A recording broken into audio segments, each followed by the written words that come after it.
is Mother's Day. All right, we're on now. Mother's Day is today, whatever date that is. If you want to date this interview, this video, we're going to do a quick review of the first 40 pages that it's taken us. How many? What? A quarter of the year to go through, or something like that. 9 sessions so far, Yeah. right? Yeah, times 3, 27 hours, 40 pages. Right. But a lot of good discussion. The discussion's important because it shows how everybody processes the information, which may help other people feel a little freer to use the material internally. Well, we started out with the extract from the Tibetan, that he's a Tibetan disciple. He's probably farther on the path, and he's incurred greater responsibilities because he's farther on the path. I guess that's why these books have occurred.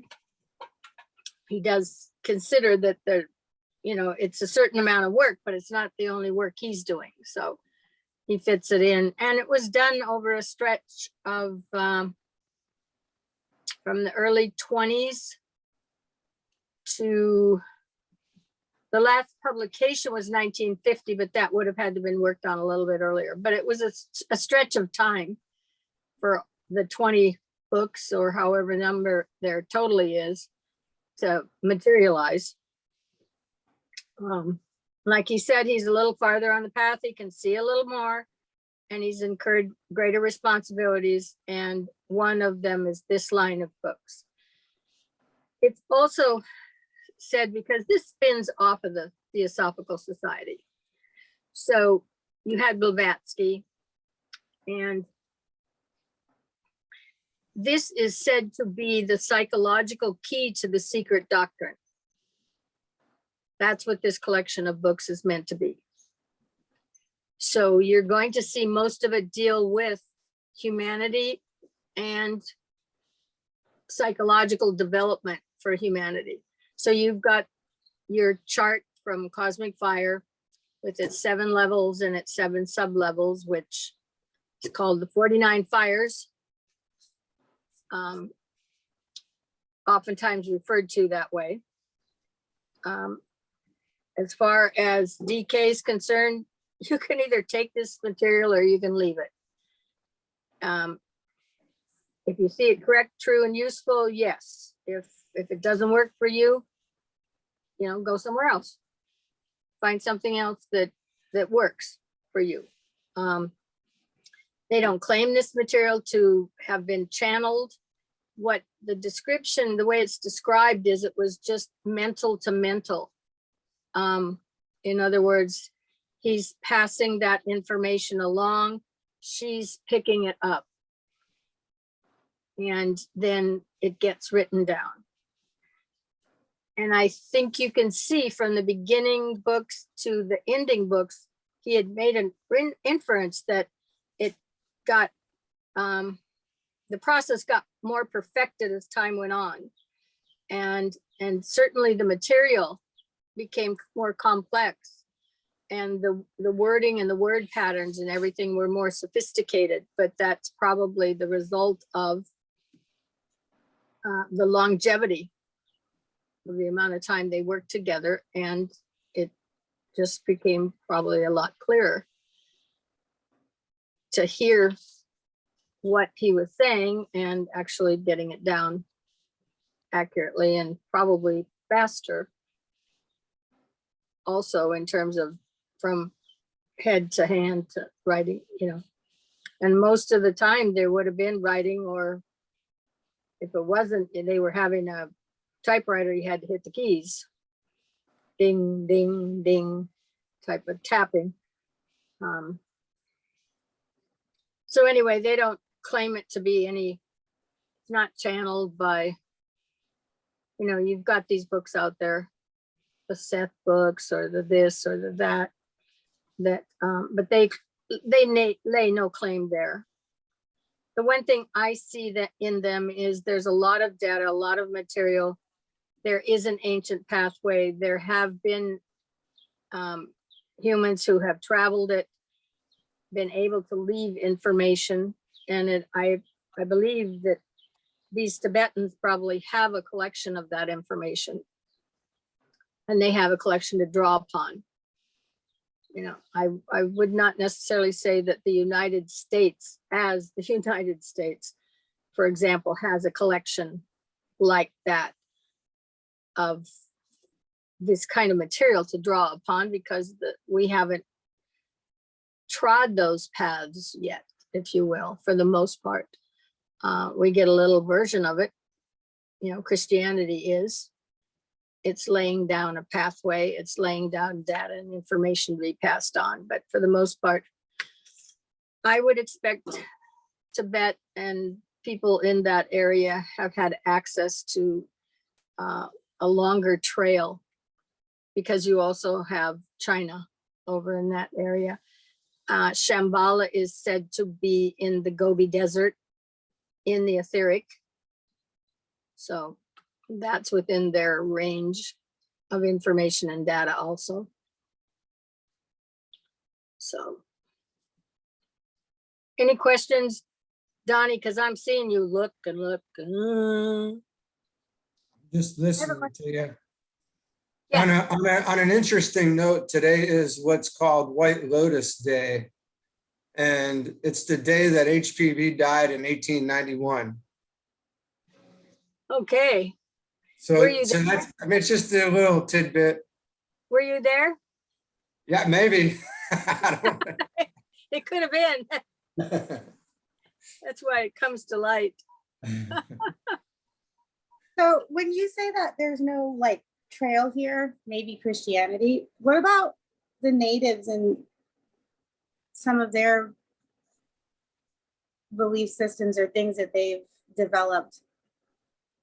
No? Or even the Aborigine and You're here. All I'm saying is, in this case with them in Tibet, they had quite a collection to draw from that's probably has had people still all the way through. I mean, it's a little different to me than that. I understand that that is there. Okay. I'll go out on a limb and say that I'm not sure that that led all the way up to Shambhala. All right. I think this is the only pathway I've seen out there that goes up on the mental plane and then the Buddhic, et cetera, et cetera. okay.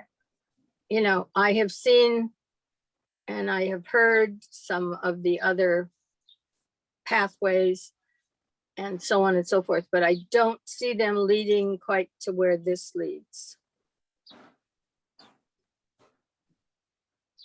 And part of that I will go with is most of that would have been during the Atlantean times, of which this country is said to by DK to be part of their landmass.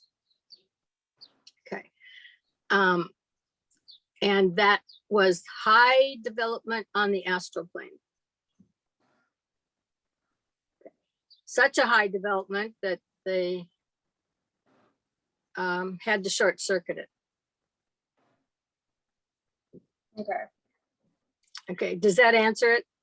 I mean, I understand there's that whole other trail. And when I was younger, Carlos Castaneda came out with the Yaqui Indians and that whole developmental range as a pathway. So I'm aware that that stuff is there, but I don't believe it leads to where this ultimately leads. Okay. Okay, yeah. If you haven't had development on the astral plane yet, then maybe that's the place to really get that in the process of their rituals, so on and so forth. But time is a factor here, and the development of the human body is a factor. And the ability to function on these upper planes. I mean, when you look at the chart on 117 and you see that little line that's drawn that goes straight up, it's going up to the 4th level of the mental plane. That is where we have come to now. That is as far as we've gotten so far in humanity. And so what you would be indicating to me is that during Atlantis, they would have been to the same place. And I'm saying, I don't think so. I think that when he makes a remark about with each incarnation, when the soul comes back, it has a better piece of equipment, is because there's a continual development going up that way. But with each avatar, possibly, we can have them quicker now because we've got better equipment than you would have had before. So you may have one come with each age in changing, for example, the age of Pisces to the age of Aquarius. You had one that came with the last change, that was Christ, Jesus coming. But we have certainly come, I think our body, our capabilities have come a long way from the year 00 AD to today. I just don't see the people in Rome doing the quantum. I don't see them mentally developed to a point where we are as a collective now even. So if that makes any sense, that's why I'm seeing it differently, is because with each age, whoever comes with this age it's going to be mental. It's going to be on the mental plane, and it's going to be that development. So I guess I'm saying this trail, I think, is the longest, clearest trail we have right now. That's why I like this material. Again, you can take it or leave it because you don't have to believe me at all.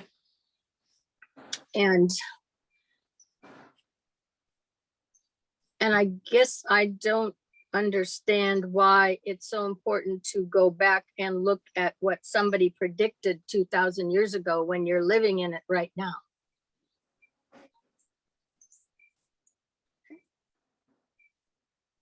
If that makes sense. Because we are living in the reality of what somebody predicted a couple thousand years ago. Okay. That's where they're searching. That's why they want all those tales. They want to know what's going on, but they're living it. Okay, so am I going to be impressed with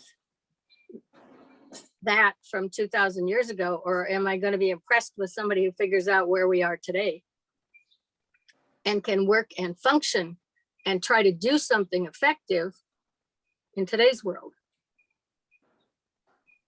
So, and I think this material is apropos for that. Anyway, enough of my ramblings here. Thank you. Mm-hmm.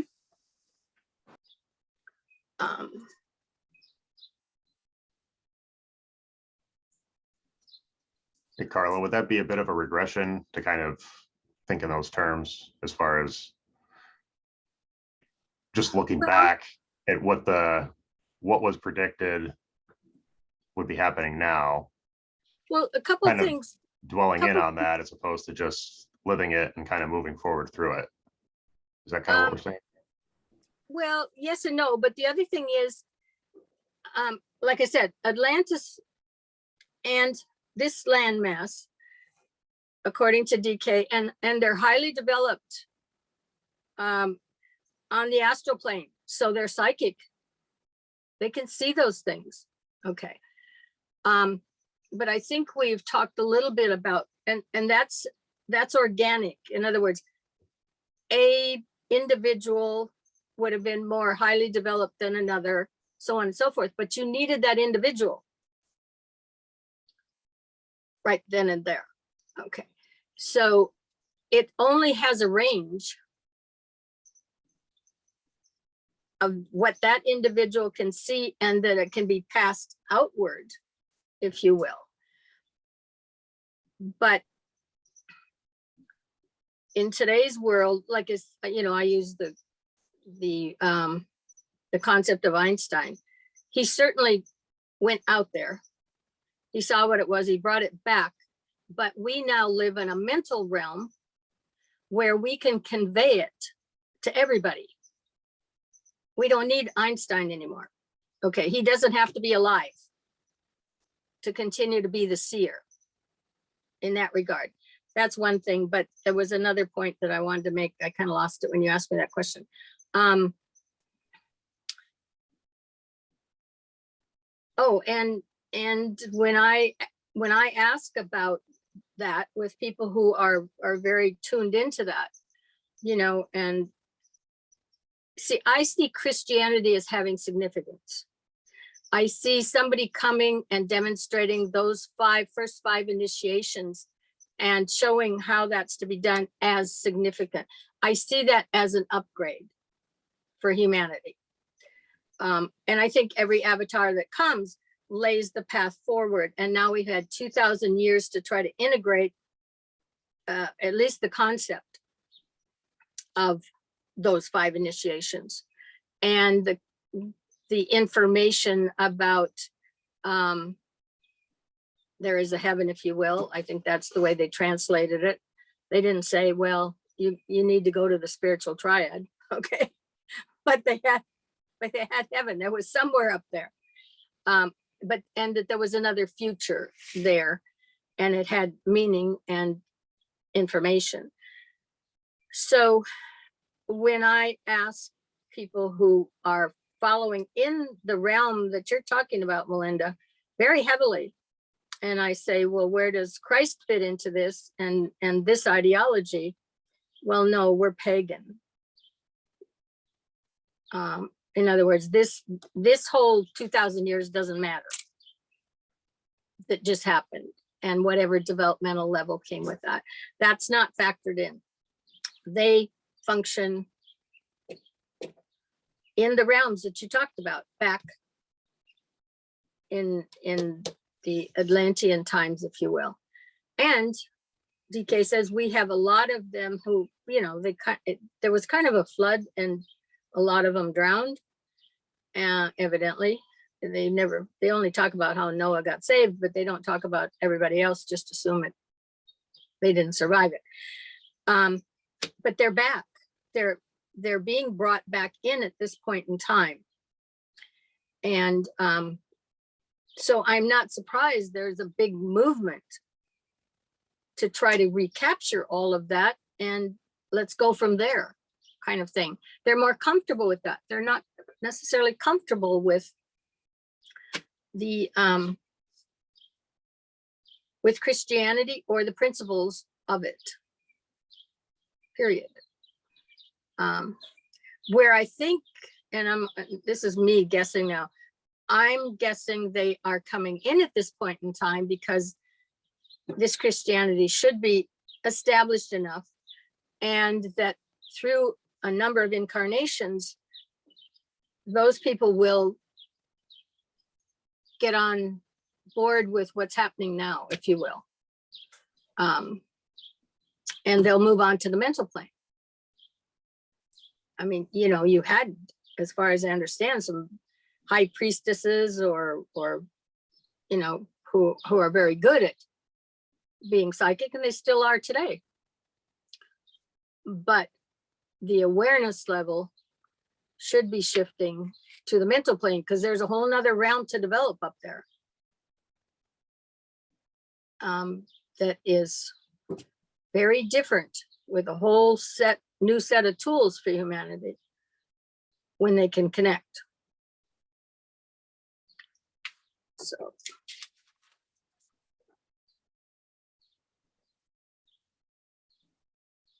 Yeah, and I think he indicates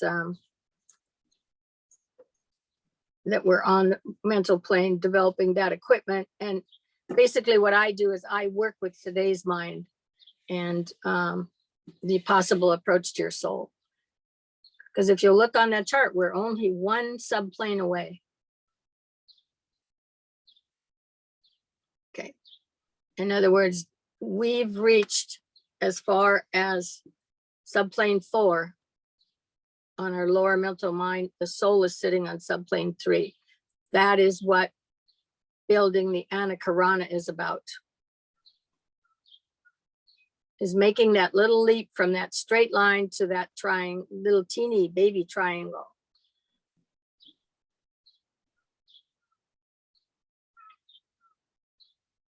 Yeah.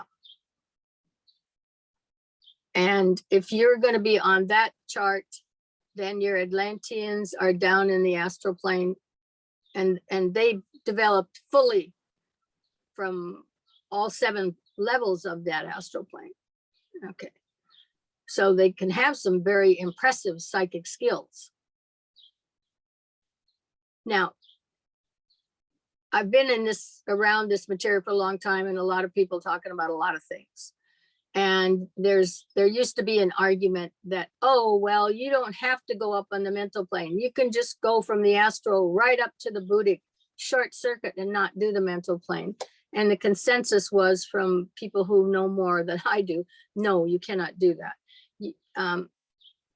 The soul has to be part of this whole process, and the destruction of that soul, the causal body, because you don't need it anymore, has to occur. And you cannot do that without going up on the mental plane. You cannot bypass that. This is the design we're looking at of the, I'll say world for the sake of it. It's far more than this little world, but anyway, the realm that we're in, let's put it that way. This is the design, this is the pattern, this is the way we need to go to accomplish it and to get to the top. You can't skip any of the pieces. Does that make any sense, Melinda?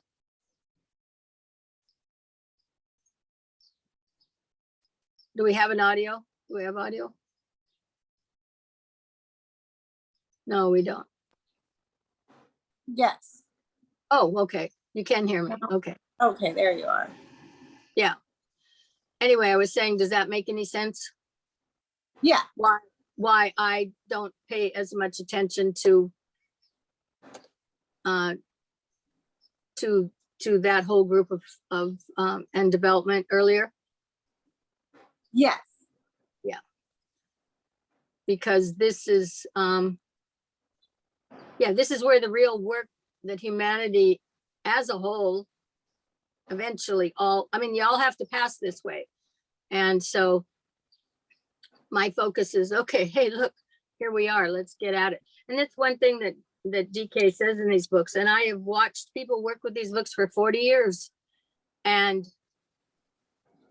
just miss the fact that he put them out. Ultimately, he said, to end up with Raised Initiations, his last book, and he wonders, why aren't you people trying to pursue this path? You know, they enjoy the books and the material, they just somehow don't think it has anything to do with them. And I'm just kind of the reverse. I'm saying, hey, here it is. This is to be done, you know. Donnie, are you listening? Of course. Good, say something then, because we've had these discussions.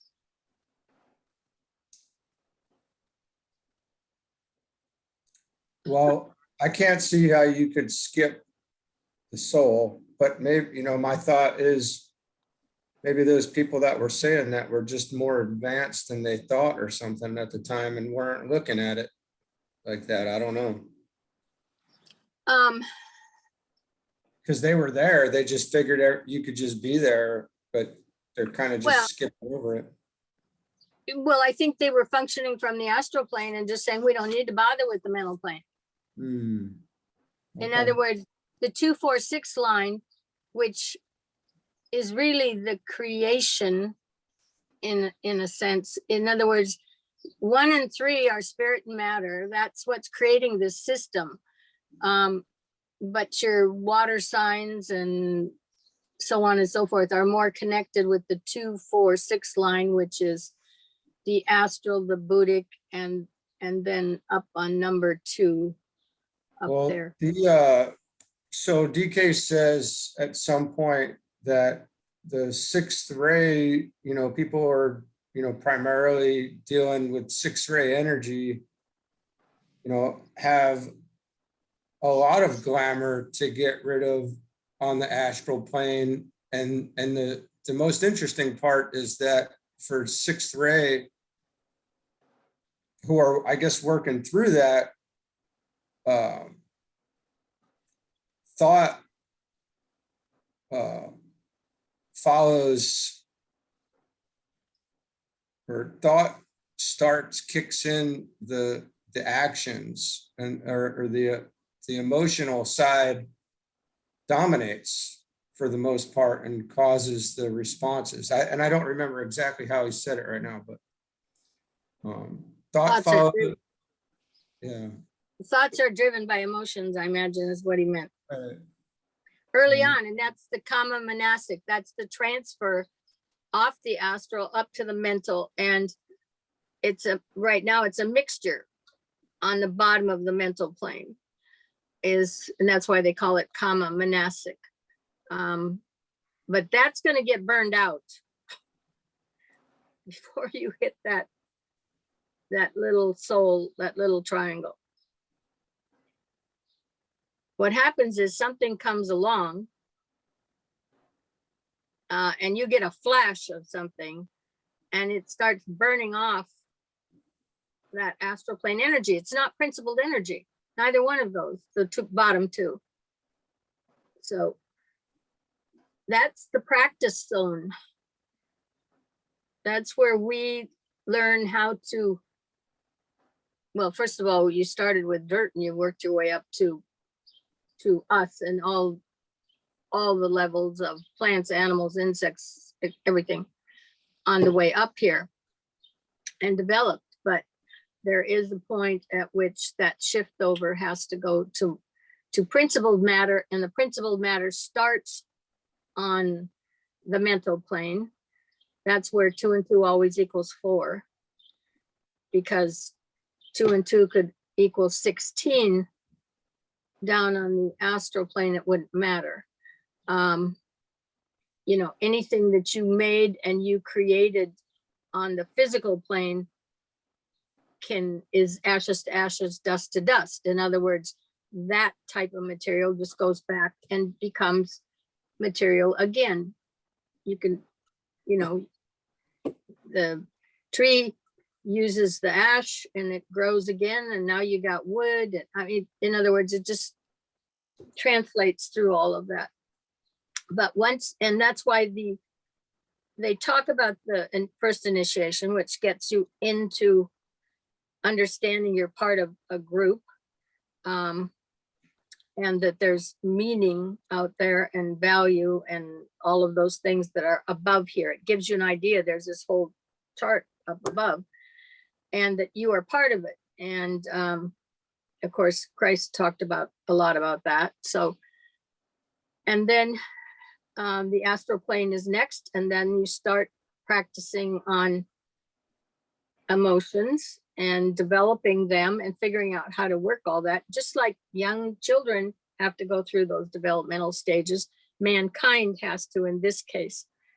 Mental plane is the first of what they call principled matters, where things actually really matter, and there's basic laws and things that function there that you do not work against and win. Okay. You come to understand how the system is designed and you start to work with it. That is considered third initiation, because they talked about the transition into the physical and the transition into the astral plane as first initiation, second initiation. But as far as the masters are concerned, the first initiation is number 3. Because then you've met the soul, and the soul is really the initiate. The soul determines it needs to incarnate because it needs to develop. That's why we're here. Is, the soul is the one that runs the show and is the initiate. And he says this many times in here. So we're really down there somewhere on the bottom. And I think you told me you thought you had a lot of 6th ray. So if you explain it to us, then we can believe it. I was trying to find that passage, but So anyway, I found that to be true when I read it, though, that my thoughts led me into wherever I was going, and they did dominate. And so I definitely feel like that was a thing. so are you talking about your thoughts, your emotional driven thoughts? Right. Yeah. Yeah. Well, and there's some beauty to be offered on the astral plane of what's above to draw you. I mean, there's a lot of beautiful things can happen.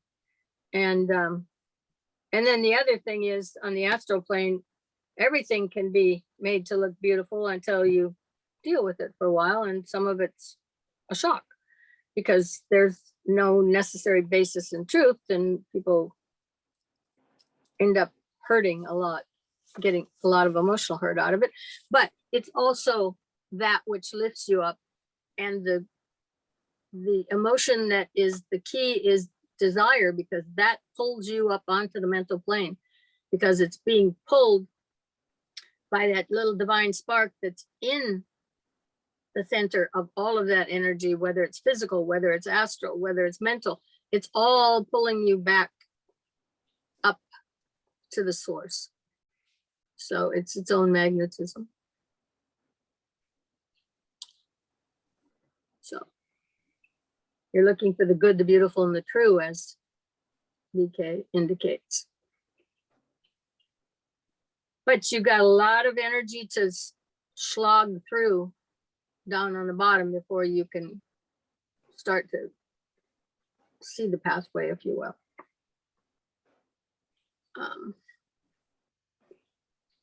I have notes about skipping rules. Ancient writings are full of symbols that need ancient history to unpack them. And we are now with the mental plane equipment.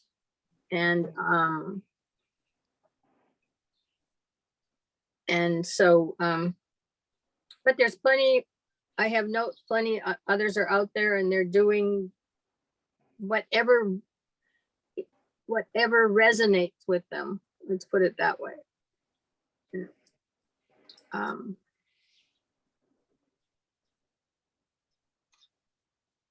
But I believe DK's material is heading to the cutting edge of the way we are equipped in the now, 2022, and how to get the most.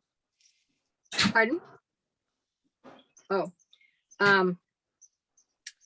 and his material helps us understand how to get the most out of the mileage psychologically, that we now have the equipment to work with to drive us up that chart. Each of those levels of, as you move up there, have different qualities to the energy that functions on those levels, on the subplanes, and so on and so forth. Once you get up to that soul, that third initiation, I mean, because when you get done with that, you've made contact with every permanent atom in the triad, just a contact. You've built a little anakarana that to get you to the soul, but then you build one to make that point. And now you start dealing with energies that function very differently than the ones you've been working with all your life. That are the ones that are normal for us, but not necessarily do we really like it, because some of that energy is really a drag. You know, drags you down, doesn't let you rise up. You're in heavy duty materialism because you're working with substance. Your body is made of it. You know, you have rules and regulations. Some of those rules and regulations change as you move upward. So it's not that somehow you're going to go upward and you're just going to be the same person, functioning the same way, because it doesn't work that way.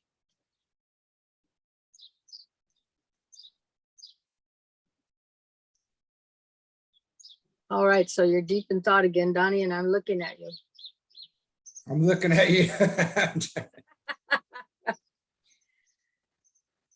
I mean, haven't you did some stuff with the Rosicrucians Yeah, a couple of years ago, and when you came back, I I think it there for a while you were on a pretty nice high. yeah, for sure. It's filled with love. Pouring Yeah. out. Yeah, it's amazing. And it makes the world look quite differently when you're in those stages, and you act differently when you're in those stages. Right. Yeah. We get to witness the whole thing and the transitions from one to the next. I guess it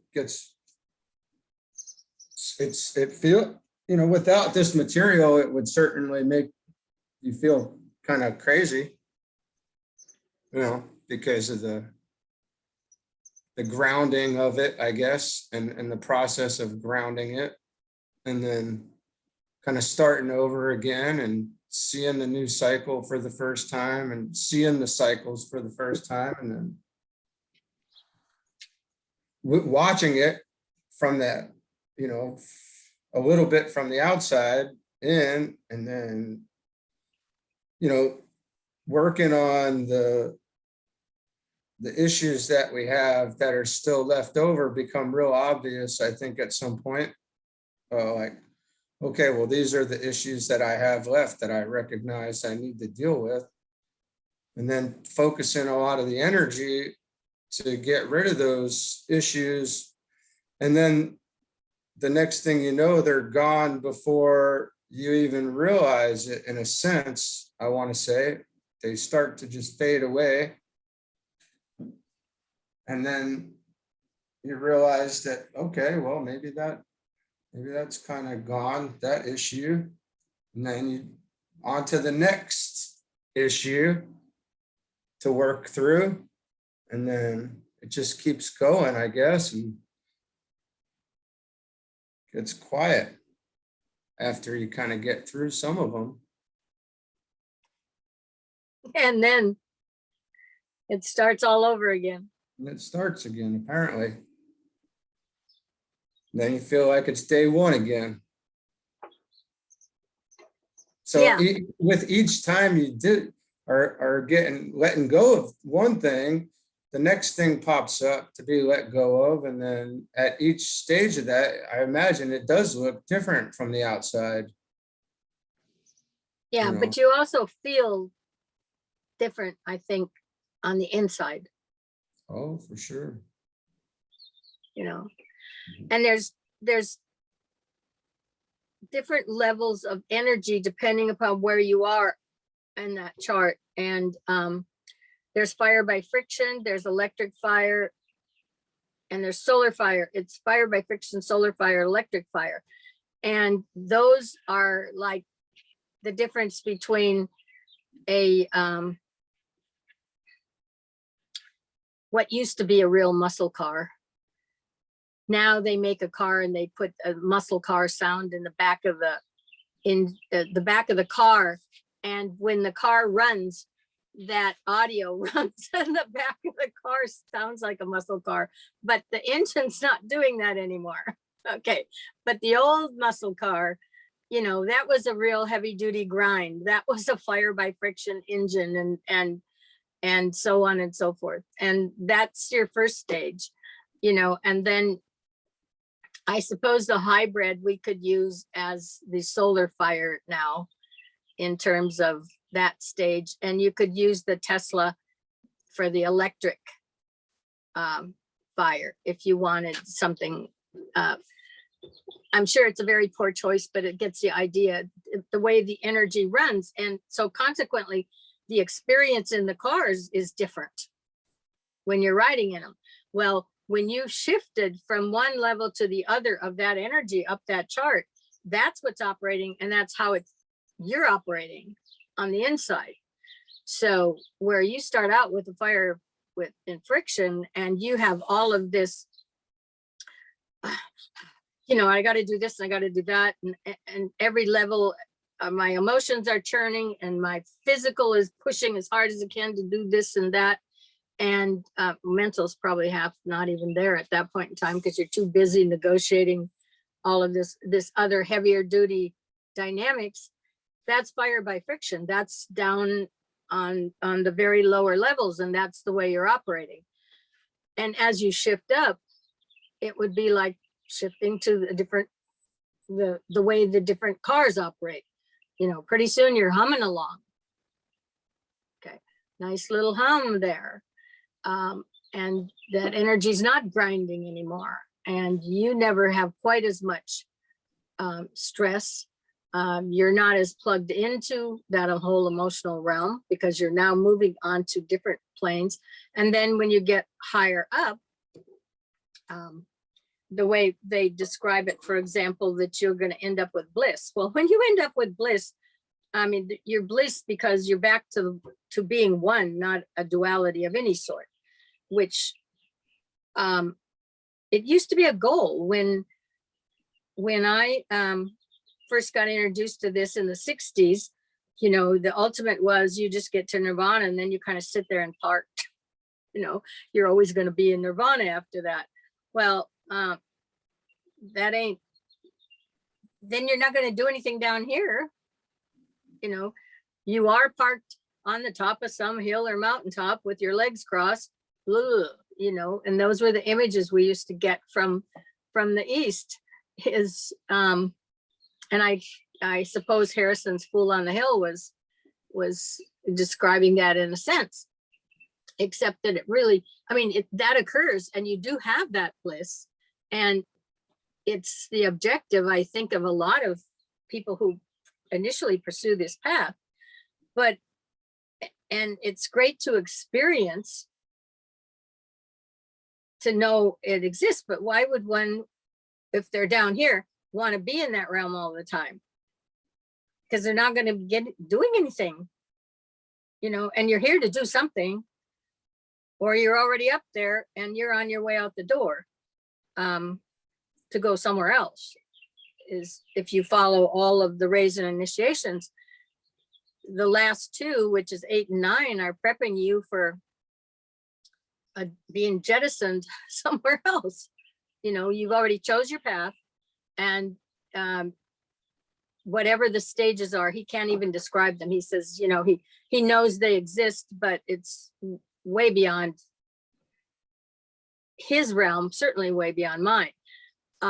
But that basically you've chosen your path at number 7, at number 6, you're still getting more informational learning on number 7, so that you could even get out of here to be coalesced enough to pack up all of who you are, if you will, and get it in some manner that you could transport the whole of you out in. And then there's 8 and there's 9, and you can't go out except when there's evidently certain cosmic alignments that allow that, but you're gone. So I mean, when you said earlier it's a never ending, it is never ending, and you're always back at the bottom. It operates in sets of 3, the initiations, 1, 2, 3, which in this case is 7, 6, and 5. Then it's 4, 3, and 2, 3 and 6 are completions of 2 cycles. And then the last cycle, which goes to 9. So they have some basic principles that operate similarly between them. But the point is, when you're done here, you are then truly at the bottom in, because that little chart you've got has, that is just the cosmic physical plane. So there's 6 more like it above it. The next one is the cosmic astral plane, of which it has 7 levels. Then there's the cosmic mental plane. Then there's the cosmic Buddhic, and on and on. So, and if you're really good at this, I guess, and you can zip through these, I mean, you would be just going up, up, up, up, up, but it won't matter. The point is you're still always at the bottom of something, because there's a whole lot more at the top above you to go. So early on, you've still got a soul, and which means you've got an ego. And whenever you accomplish something like this, you know, your chest goes out and you're really happy, huff and puff, and I accomplished this. That's the ego. And probably it's the soul slapping you on the back saying, good guy, good, you know. So you get real happy and you're excited and you've accomplished something, and you can kind of, I don't want to say lord it over other people. You might be a little cooler than that, but still, by the same token, you're very pleased with yourself. Well, that's because of your ego. And your ego is the soul. He uses it here. And the soul is the initiate. So he's just prodding you on, you know, to keep going, slogging up the hill.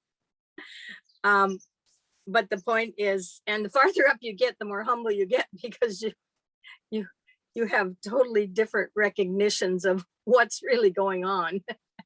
At this point down here, it's all me, me, me, you know, for everybody. They're totally focused in, this is me, and this is physically me, and oh, it's all real, et cetera, et cetera. But yeah, so you get more serious, you know, you get more humble, and probably at some point then you realize the you that's been perceiving all this isn't even in the equation.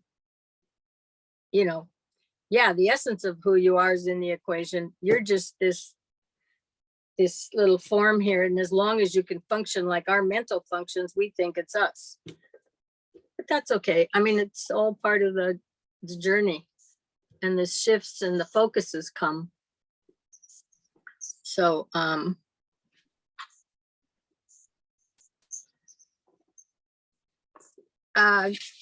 when I get to his introduction, by the way, that was just going through his little, I know we did an hour already, almost. I know. Well, yeah, let me know if you want to speed this up, because I can wander on with on and Melinda on. said she has to go at soon. You got to mute on. Yeah, but I mean, this is really interesting. Carla, you can keep talking because I'm happy. Right. Like, Okay. I don't know. And I'm- yeah, or we can move on. It doesn't matter. But I like this part. As I've been growing up, I think as it just reminds me of, like, as I've been growing up, there's been so many times where, like, you know, you talk about the bodies, like you feel heavy. Like I felt so many times where, like, I like almost suffocate. Like I felt like I was not because I was having a panic attack, but I felt like my body was just not big enough for whatever's stuffed inside of it. Does that make sense? I don't know how to explain it. Like I would be like it felt uncomfortable. Like I don't know how to explain it. Like it's just not big I enough. said that to Carla yesterday, Melinda. You know what I'm saying? Like you just, Yeah. and you're not having, it's not a panic attack. You're not having anxiety. You're just, your body, you're like, and then you try to stretch, like to try to make more room. And it's like, okay, there's just not enough freaking room in here. Like I need to get out of this body. I know Thomas said he felt like he was going to explode at points. Yeah. Yeah, I think we talked about that last week, Donnie. Yeah, My head felt like it was going to explode, and you made the comment, maybe it will. Yeah, right? Maybe we'll just That'd be But no, cool, Melinda- fireworks all over the walls. or something. Yeah, no, I know exactly what you're talking about, Melinda. Sometimes you're just taking in a lot and you feel very, very heavy. And then you get to a point where you transmute it all, and then you're just empty. And you're ready, then you're like, ready for the oh, next, right? Yeah. And then it fills Yeah. up again. And this is kind of what we're talking about. It's just like you're filling up, you're emptying out, and you're moving forward. yeah. It'll wake me up in the middle of the night. Like I'll wake up in the middle of the night and I'm Oh, like, yeah. oh my God, my body is not, it's not enough room. There's not enough room. Oh, it's the And then- season. Tis the season. Yeah. It's so funny that we're talking about this. Yeah. Go It's great. ahead. No, I actually had something, and then it dropped right away. So Yeah, no, but that's it great. woke you Instant up in the transmutation. night, right? Yeah, that's interesting because we all kind of had that. We all kind of experienced the same thing like that. Well, the I interesting- equate it to like being drunk and then kind of getting a little more sober. Like right away. Yeah, like it's kind of it's more sobering every time that something falls away, I guess. Or well, but something new comes, or however you wanna explain that. yeah, in your case, Donnie, though, he had a transit scheduled.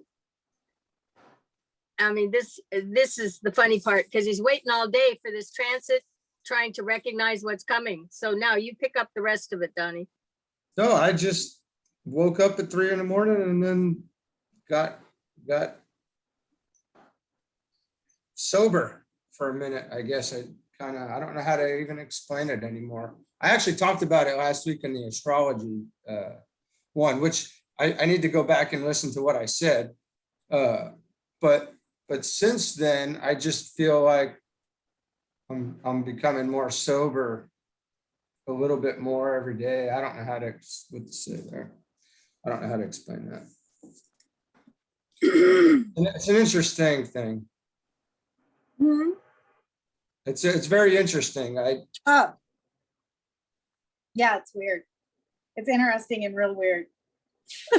All at the same time. I'm just like, all right. I was trying to figure out, I think, over the last while since that happened, if it was going to be a permanent thing. And well, I actually didn't think about it being permanent or a permanent change or shift or whatever you want to call it. But then I realized it. I was like, oh crap, this is probably permanent. And that's going to be something to get used to. So. Yeah, if that be the case, yes, but you will get used to it. That's the thing, and you won't even remember the other pretty soon because you can't bring it back. In other words, when you've made a transition, you're not going back to the old you. Because that old you's not even there anymore. Well, I keep waiting. I wanted to say that I thought, and I don't know if this is something that we put out on the internet or not. I don't know. There's something to that. That's fine. I don't have any issues with that. But I guess I kept kind of waiting to see like, oh, well, maybe the chit chat in my brain is going to come back, or maybe I'm going to want to go. No, I'm going, oh, that's not coming back, I guess. And it just kind of hit me that something's slightly different now, a little bit. We'll see what happens. Yeah, and I think you had it described right in the transit prior to it. So the Well, interesting thing is, Yeah, I mean, that's wild that you wrote that, Carla. You said you had said any valid beliefs should any valid beliefs will survive this transit without difficulty. And it's like, oh, okay, well, the key there is what was valid before it. And then what it, so I'm going, oh my gosh. Your head's gonna explode. Yeah, I'm going, Carla, how much was valid? So that's the key. That was what I saw on that. I'm going, oh my gosh. Yep. All right. Interesting one there. Yeah, but you know, some people believe that you can kind of make whatever is written down or something happen if you know it. And so they feel vulnerable to astrology and transits because they think, oh, well, I can just imagine it. Could you have imagined what happened? Could you have made, first of all, imagined what happened to you, and secondly, made it happen? No, nobody could. I don't think, and you've always said from the beginning that the wonders never cease, and you don't know what you don't know, and you can't know what you don't know. And then over the last year, I've had lots of little things happen, and I said, oh, I never saw it coming like that. There's no way. And it's just not anything that you could ever freaking imagine in your wildest. Even little things that have come, you know, that have happened, like, oh, geez, that is not at all what I had thought would ever be the case. So, yeah, no, it's impossible. Well, and then there's that blockage there, I think, because it's impossible to imagine it. So the people just would have to say, you have to make an excuse of some sort until you've experienced the fact that there's no way to ever imagine it. Yeah, because it's just not in you. And if it's not in you prior to this, it's not there.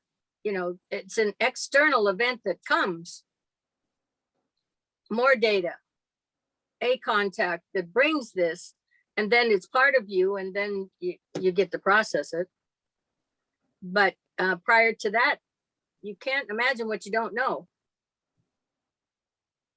Not even possible. So anyway, with these books, now that I got to the word introduction here in my review, these books are looking for truth. That's really what this material is about, and it's what we meet for, is and figuring out where it is available, and the ability to stay on focus as you pursue is part of what his introductory remarks made. But basically that's it. The truth is the only thing that is going to hold together. In other words, if you build a scaffolding, if you build an idea, if you don't have basic truth, you don't build relationships that last. You don't build, if 1 and 1 equals 3, and that's the math you use, anytime you build a structure, it's not going to hold. You know, in other words, there always has to be truth. If you've got the truth, then you've got a foundation. If you're just imagining, oh, this would be a good idea. So it's like my littlest grandson.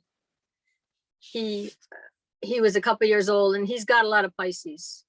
He's got 12th house sun, and he's got a moon in Pisces. And he just says to me, well, Grandma, I just tell people what they want to hear, and then they're happy and they do what I want them to do. You know, and then I had to explain, well, we can't do it that way, you know.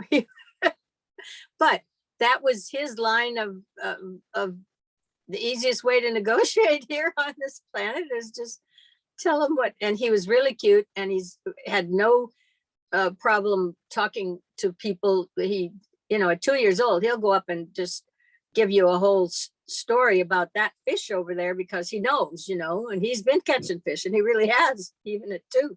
So, but he just says, yeah, I just tell them what they want to hear, and then they do what I want, kind of thing. So if you do that, nothing is going to hold, because it's not necessarily a basis in truth. If whatever you're doing fits that design, literally, and in far more minute detail than that chart, and you work your way up there, it's going to hold, and it's real, because that is the truth, the way things are put together.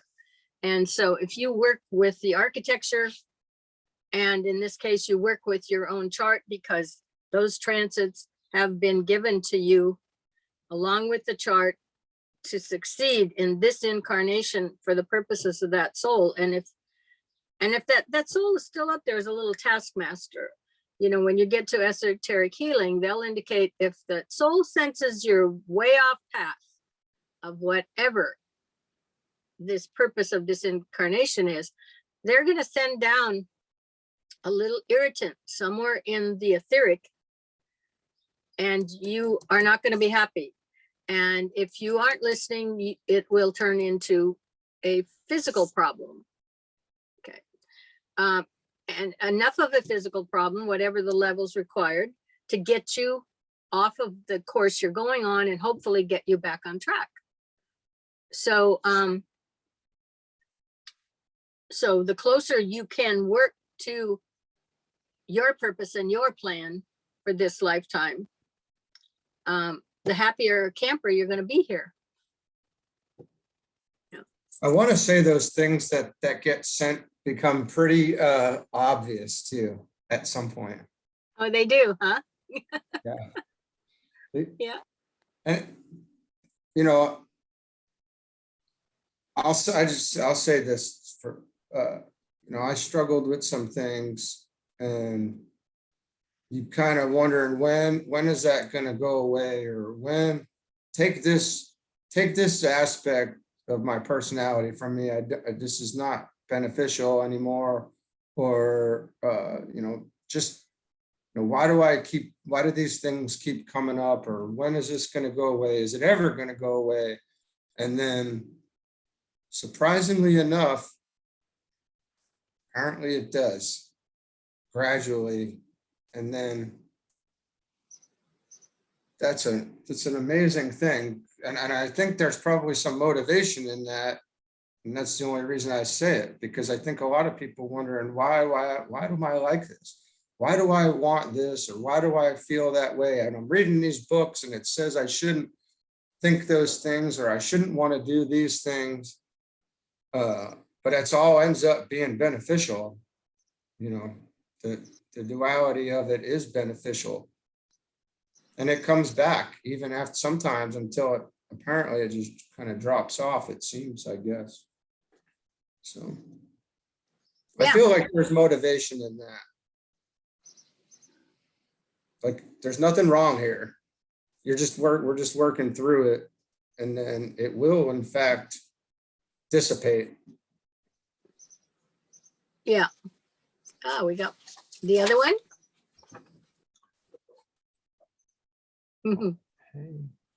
There they are. My new best friends. Mm. Hi, Uncle Tom. Hello. I miss you guys.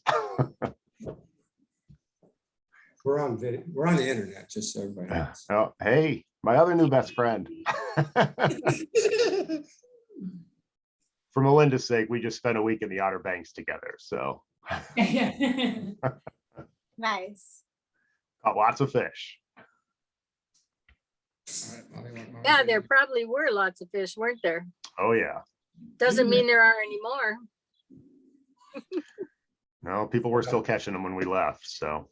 Good. No, but going back to Donnie's thing, so Donnie has some of that kind of like why me aspect, right? Like why me, why now, what's going on type of thing.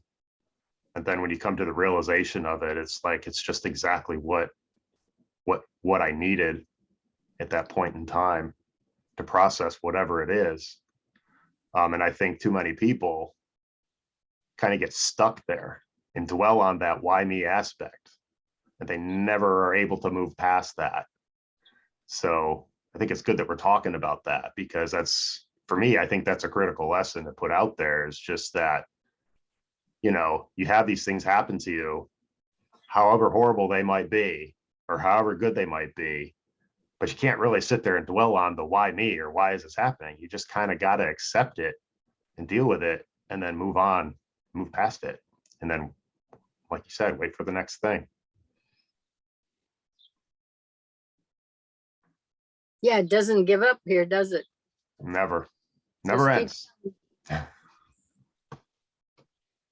Yeah, this planet's actually wound pretty tight. It's got its cycles and its thises and its that's, and everybody on it is got their own little piece of it to work out. We're on little neuroses. Well, we could call it that, Yeah. but, or we could call it just, this is, this is, first of all, like I said, we are planetary issue. We are part of this planet, and our growth and development is a portion of this planet. It's not just the trees and not just the water, etc., but humanity itself is an active part of the growth and development of this planet for the purposes of the planet, not for our personal purposes Right. Yeah, we above and both- beyond everything else. Right. We belong to it. It does not Yeah. belong to us, right? Right. Yeah. And he does say somewhere the end all for humanity in this journey is to become a fully conscious unit in this. He may not say cellular structure, but I'm going to say that for definition, and a fully conscious unit in this planet. So in the structure of this planet. And we happen to be in the nature of organic things, at this point in time, certainly in the lower 3 levels, we're at the top of that developmental pattern, in as much as we are creating consciousness. And I'll say it again, we are conscious creating machines. Walker explains exactly how we do it through our nervous system. The way this body is designed, it's exactly what it does. And that's why it's so important not to mess around with your physical body in terms of putting a lot of other things in it or it becomes dysfunctional in regards to its purpose, and the true purpose it's here for. So I did have a note that as I kind of put this together, that no one owns the concept of the soul, of spirituality, of God. There's no one religion, no group that holds title to any aspects of that. I mean, this planet's been around for a long time. It goes through cycles, ray structures come in and out, other patterns of energy come in and out and weave themselves through all of our history. I mean, that's how we look at civilizations and analyze them. I don't know if we know what drives them, but we do look at different civilizations, and they're different and they have different qualities, and all of that is happening on this planet. But nobody owns it as far as from any human consciousness level. Each age comes, each cycle comes, incarnations come, they are appropriate to whatever those grander cycles are. We populate with that energy and then work with that energy to integrate that into this planet through the consciousness that gets created, if you will. So you basically determine for yourself what represents truth to you, and it's that cycle. So, and I have a note, the theme of this book is the magic of the soul. He talks about that in here. And the theme is, in what way can we best live the life of spiritual man in your own time and your own state of being and your environment? And no one can tell you that, how, why, or when to really do anything. Those are your choices. And different people will see different meaning in material because we're all different. And so understanding that, then we can make a lot more room on this planet. This planet gets roomier when, that's R-O-O-M-I-E-R, Donnie. Okay, not R-U-M-I. This planet gets a lot roomier when you have made room for all the people to be on it. Okay. That's how your world gets larger, is when you come to understand everybody's different and they all have a right to be here. And so, but it seems like the magic of this material, because it does have its own magic, I believe, the way it's written and the way it comes out, has had a lot of good effect for the people who've even been on these videos for the last, what is it, 2-3 months, something like that. Yeah. The material, if it gets built into the consciousness, then it'll go and it'll do what it's meant to do. You know, it rearranges the furniture in there, in a sense, is kind of the way I describe it, is there's that part that's waiting for that information. And once it gets it, then, okay, well, now we can do this, this, and this, and things kind of get moved around and things function generally better. I don't think they're, of all the people that I know who've been exposed to this, because people will contact me, what's happened to you now? All of a sudden I can see something that I couldn't see before, that I would have had to have a psychologist tell me or something like that. You know, how come I'm now aware? And I said, I don't know, just keep watching the videos. You know, just, and or listening to them. They do audible. Doesn't matter, but this material is its own invocation in respect to the terms that he talks about, invocation, evocation.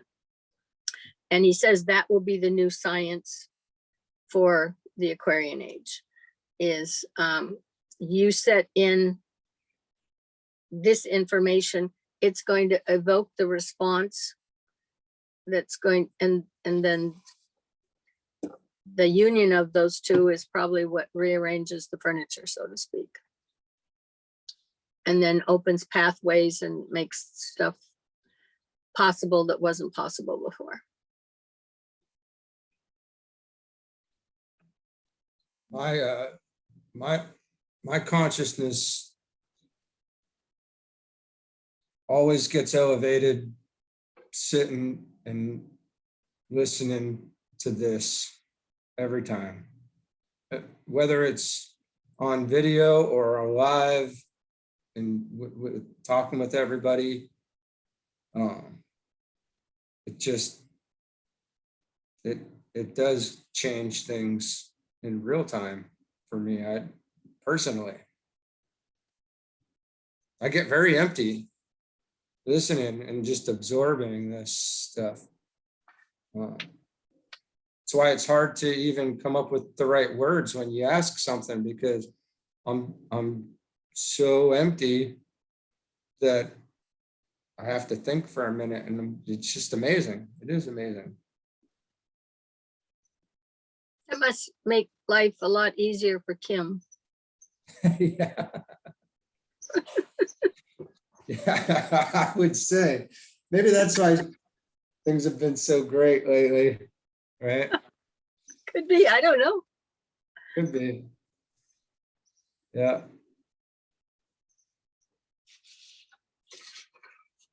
Yeah.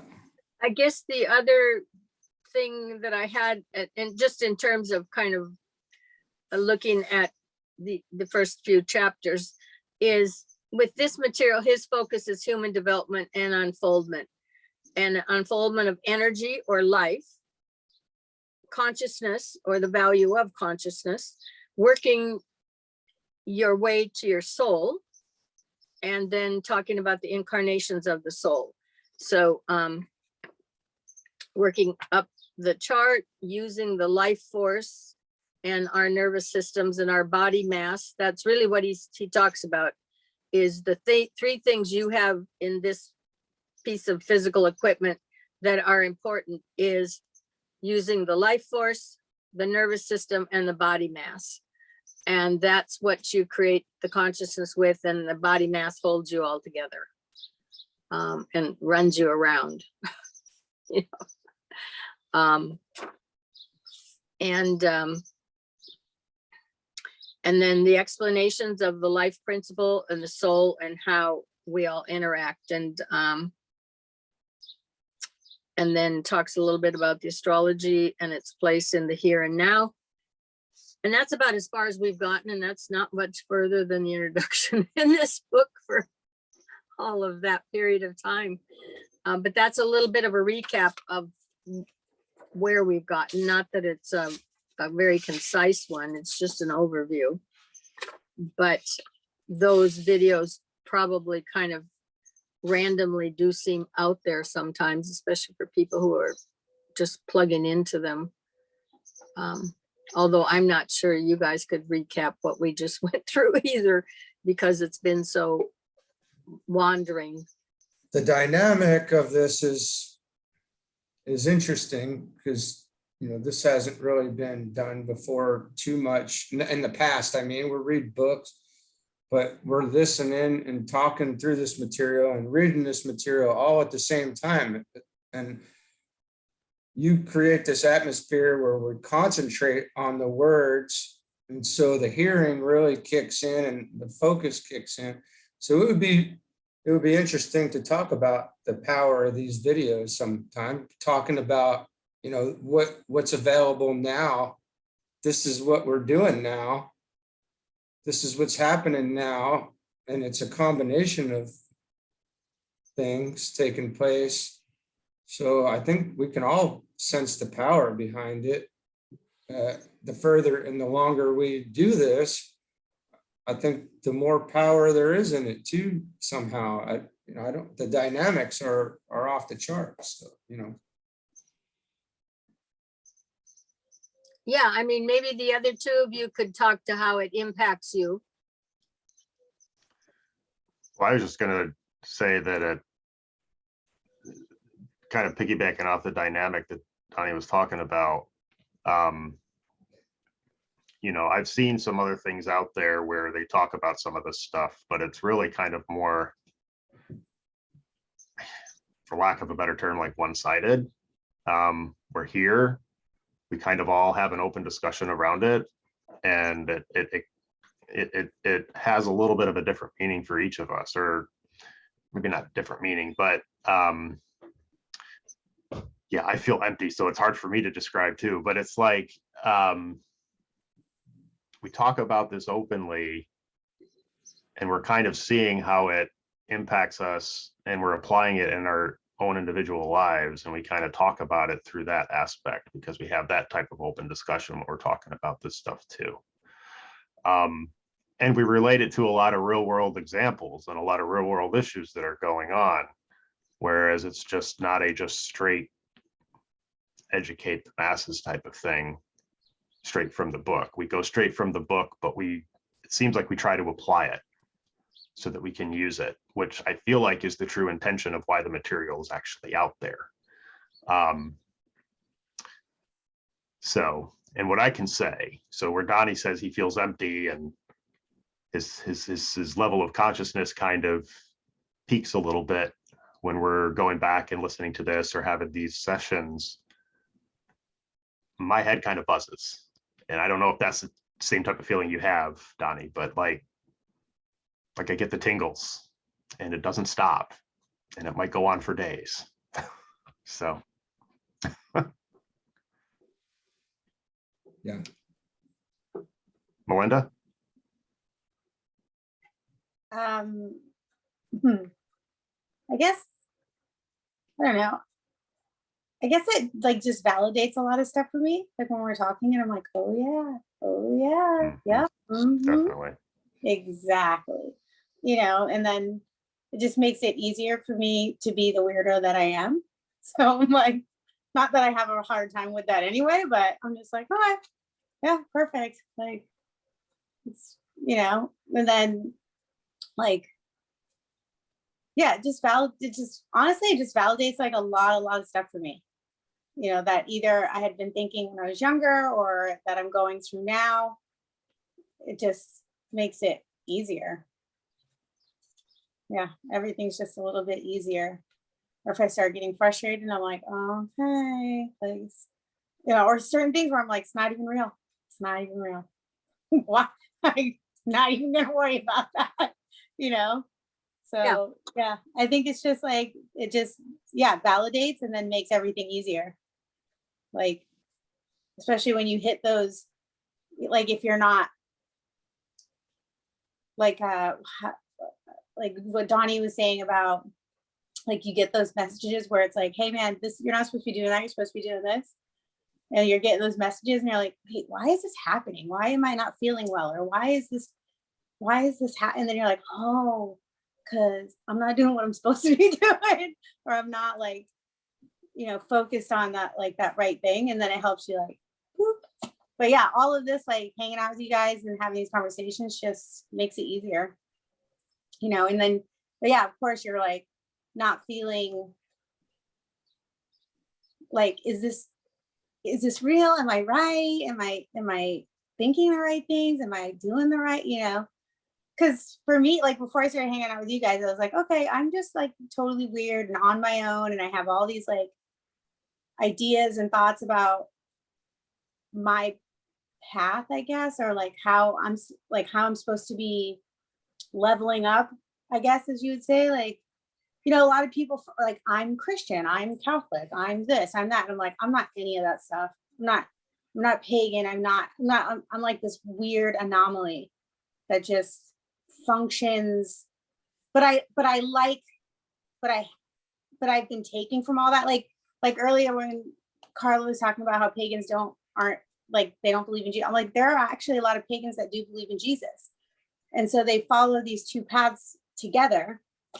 And so I was like, okay. And that's how I feel. I'm just like, I'm that person that's like, okay, I'm not all of this or all of that or all of this. Like I've looked at all of those things and I'm like, that's it. That's good. That's valid. People should be doing that. Like, you have people that are in those religions or those belief systems and they claim to like be doing all that stuff, but it's all garbage. They're not, they don't actually believe or do or live or embrace any of those ideas. They just say that they're doing that because they're scared. They're scared they're going to go to hell. They're scared something bad's going to happen to them instead of, you know what I'm saying? Like, so they just say they're doing it, but they don't believe it or actually live it or like understand it or feel it. So yeah, again, like hang out with you guys and having these conversations. And even if everything like that we talk about doesn't line up fully for me, or like maybe I even disagree a little bit here and there, I'm like, that's okay. So, and I love that. Like for me, it's awesome. This is almost like, like people are like, what do you do on Sunday morning? I'm like, well, like you go to church and I go and hang out with these guys and we have some like real spiritual shit going on. So what we're doing, okay? It's what I'm doing. Like, yeah. So Right. Yeah. that's how it affects me. You probably find we're really not the weirdos at all here, right? No. We're perfectly normal people. Yeah, no, and that's the on a thing. Like different path. everybody's a weirdo, and so everybody's normal because everybody's a weirdo. Like people that don't think they're weird, I'm like, oh, you're a freak, huh? Like you don't think you're weird? Oh, you got some weird stuff going. I want to know. Like people that think they're normal are the most interesting to me because I'm like, wow, you must have some really interesting things going on in there. Or something. Yeah. Because you think you're normal. I'm like, oh, well, I want to know. I want to know. Yeah. People who think they're like the most normal or they're like, oh no. People who put their weird out there, like you got your thing, but people that are like, oh no, I'm normal, all right. this and that. I'm like, oh, you're hiding things, or you're not accepting things, or there's things you're doing where you're like, I don't want anybody to know about, and it's freaky, it's weird. I like it. I want to know. Yeah. That's how I'm like, everybody, like people that think I'm weird, I'm like, oh, it's because you don't realize how weird you are. Because we're all weird. That means we're all normal. We're all the same. But okay. That's why I like saying weird, because I'm like, everybody's weird. So, you We're all know, the same with unique characteristics. Yeah. I think that's the best way to put it. yeah. We're same, but different. Exactly. There's no two charts that are the same. Right. Yeah, But we all have a chart. that's right. So we should, I mean, life gets a lot larger when you can make room for everybody, you know, and then life gets easier because there is room for everything. Yeah. You don't have to reject anything. And you don't have to block it off and not let it in, so to speak. Yeah. All right, are we doing the video? Are we Yeah. calling it here in a few? Yeah, whatever you want. Just let me know. Are we stopping the recording? I think Well, my you brain. guys can keep, I'm gonna have to get going here in a minute. Yeah. I think we're probably all gonna have to go. Yeah. My brain's do. pretty full right now. I'm not gonna lie. So I'm good. I've got some really nice juicy things swirling around, and All right. Well, let me go ahead and stop the recording.